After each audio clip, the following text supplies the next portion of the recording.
Վրաստանը Ղրղստանին դիտարկում է ոչ միայն որպես կարևոր և հուսալի գործընկեր, այլև որպես բարեկամ պետություն։ Այս հայտարարությունը վերջերս Ղրղստանում արել է Իրակլի Կոբախիձեն։ Այցն ունի երկու հիմնական ուղղություն՝ առևտրատնտեսական կապերի խորացում և միջազգային ձևաչափերում համագործակցության ամրապնդում։ Պաշտոնական այցի շրջանակներում տեղի է ունեցել փաստաթղթերի երկկողմ ստորագրում, որից հետո Սադիր Ժապարովը և Իրակլի Կոբախիձեն հանդես են եկել համատեղ հայտարարություններով։ Նշվել է, որ սա պատմական այց է, որը նոր խթան կհաղորդի Վրաստանի և Ղրղստանի միջև երկկողմ հարաբերություններին։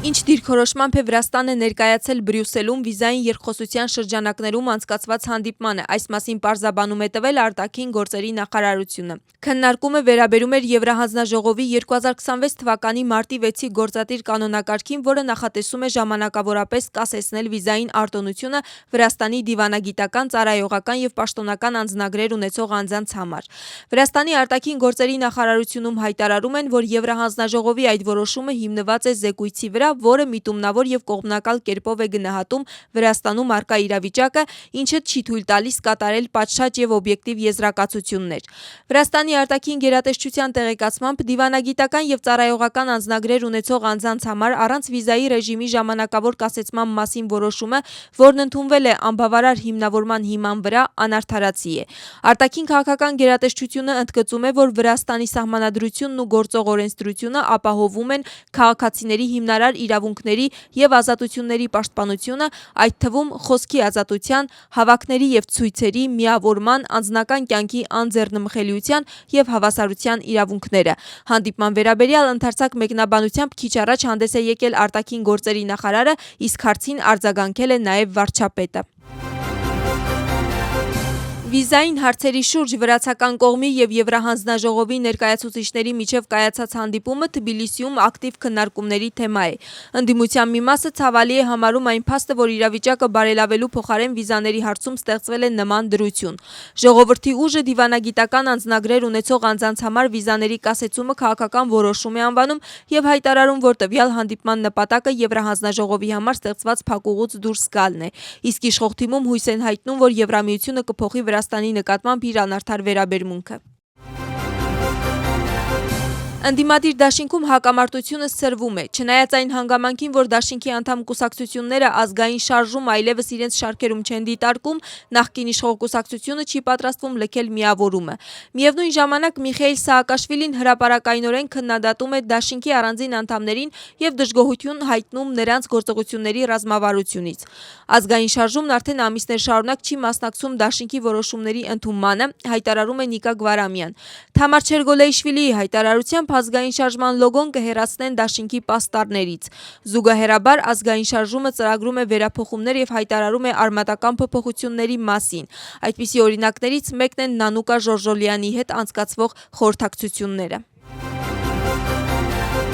Նախագահական պալատի մոտ հոկտեմբերի 4-ի իրադարձությունների առնչությամբ ձերբակալված անձանց գործի քննությունը եզրափակիչ փուլում է։ Այս փուլում գործը վերաբերում է 7 մեղադրյալի՝ բժիշկ Գյորգի Չախունաշվիլիին, Իա Դարախվելիձեին, Զաքրո Ալբութաշվիլիին, Դավիթ Ժղենտիին, Կոնստանտինե Կոկայային, Կախաբեր Մժավանաձեին և Դավիթ Ստուրուային։ Այսօրվա նիստում պաշտոնական կողմի ներկայացուցիչների մի մասը ներկայացրել է իր եզրափակիչ ելույթները։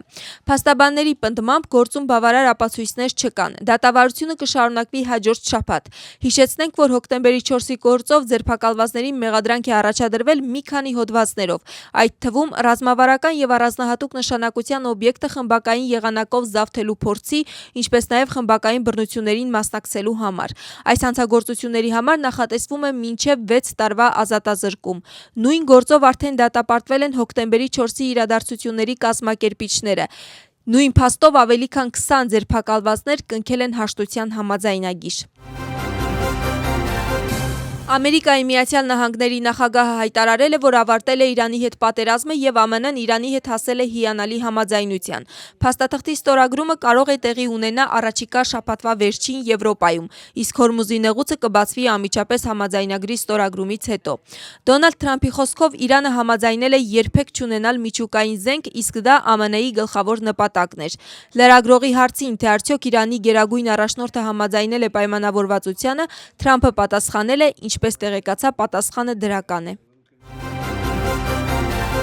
Իրանի արտաքին գործերի նախարարության խոսնակ Էսմայիլ Բաղային հայտարարում է, որ Իրանի եւ ԱՄՆ-ի միջև հնարավոր համաձայնության վերաբերյալ տեղեկությունները այս փուլում միայն ենթադրություններ են եւ վերջնական համաձայնություն դեռևս գոյություն չունի։ Նրա խոսքով տեքստի մեծ մասն արդեն համաձայնեցված է, սակայն վերջնական փուլում ԱՄՆ-ն չափազանց մեծ պահանջներ է ներկայացնում եւ նոր պահանջներ էլ ավելացնում։ Էսմայիլ Բաղային նշում է, որ Իրանը չի պատրաստվում ճնշման տակ զիջումների գնալ եւ բանակցությունների ընթացքում չի շեղվի իր կարմիր գծերից։ Ինչպես նշել է Իրանի արտաքին գործերի նախարարության խոսնակը, ԱՄՆ-ի գործողությունները Հորմուզի նեղուցում վատթարացրել են իրավիճակը եւ տարածաշրջանը դարձրել ավելի քիչ անվտանգ։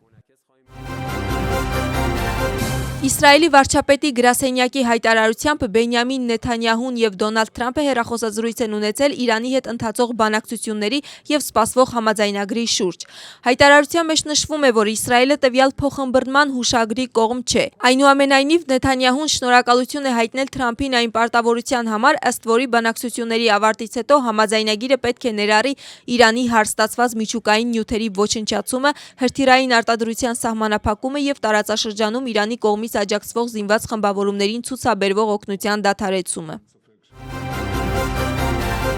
Պատրիարքարանի նստավայր են այցելել Վրաստանում հավատարմագրված դիվանագիտական կորպուսի ներկայացուցիչները։ Հյուրերին ընդունել է ամենայն Վրաստանի կաթողիկոս պատրիարք Մցխեթա Թբիլիսիի արքեպիսկոպոս, Բիջվինթայի եւ Ցխում Աբխազիայի մետրոպոլիտ Շիո III-ը։ Պատրիարքարանում գտնվում են Իսրայելի, Իտալիայի, Միացյալ Թագավորության, Հայաստանի եւ Թուրքիայի դեսպանները։ Յուրաքանչյուր դեսպանի հետ անցկացվել է ծանոթացման բնույթի հանդիպում։ Հյուրերը շնորհավորել են Վրաստանի եկեղեցու առաջնորդին պատրիարքական գահ բարձրանալու կապակցությամբ եւ շնորհակալություն հայտնել ընդունելության համար։ Դիվանագիտական կորպուսի ներկայացուցիչները նաեւ իրենց վիշտն են հայտնել ամենայն Վրաստանի կաթողիկոս պատրիարք Իլիա II-ի մահվան կապակցությամբ եւ կրկին ցավակցություն հայտնել։ Հանդիպման ժամանակ զրույցը եղել է երկրների միջև հարաբերությունների վերաբերյալ։ Այս տարի Վրաստանում նշվում է քրիստոնեության պետական կրոն հռչակելու 1700-ամյակը։ Ամենայն Վրաստանի կաթողիկոս պատրիարքը խոսել է նաեւ այդ առիթով նախատեսված միջոցառումների մասին։ Այսօր հունիսի 12-ին Դինամո արենայում նախատեսված Կանյե Ուեսթի համերգի կապակցությամբ Թբիլիսիի մետրոն, ինչպես նաև մարզադաշտի ուղղությամբ երթևեկող ավտոբուսները կաշխատեն երկարացված գրաֆիկով եւ ուղևորներին կսպասարկեն մինչև հունիսի 13-ի գիշերվա ժամը 02-ը։ Ինչ վերաբերում է ճանապարհային երթևեկությանը, ապա հունիսի 12-ի առավոտյան ժամը 07-ից սահմանափակվել է ավտոմեքենաների երթևեկությունը մարզադաշտին հարակից փողոցներում։ Սկզբնական սահմանափակումները վերաբերում են Սլավա Մետրևելի եւ Գեորգի Ցաբաձեի փողոցներին, որտեղ տեղաշարժը սահմանափակված է Դինամո արենայի գլխավոր մուտքերի ուղղությամբ։ Սահմանափակման ընթացքում վարորդները կկարողանան օգտվել հարակից փողոցներից։ Այսօր ժամը 13-ից մինչև հունիսի 13-ի 02-ը երթևեկությունն ամբողջությամբ կսահմանափակվի Ակակի Ծերեթելիի պողոտայում, Ծերեթելի մետրոյի հարակից տարածքից մինչև Միխեիլ Ծինամցղրիշվիլիի եւ Գեորգի Ցաբաձեի փողոցների խաչմերուկ, Դավիթ Ղիփյանի փողոցում, Քութայիսի փողոցից մինչև Շոթա Յամանիձեի փակուղու հատում։ Նշված ժամանակահատվածում տրանսպորտային երթևեկությունը ամբողջությամբ կսահմանափակվի եւս մի քանի փողոցներում։ Մանրամասն տեղեկությունները Թբիլիսի քաղաքապետարանը տեղադրում է սոցիալական ցանցում։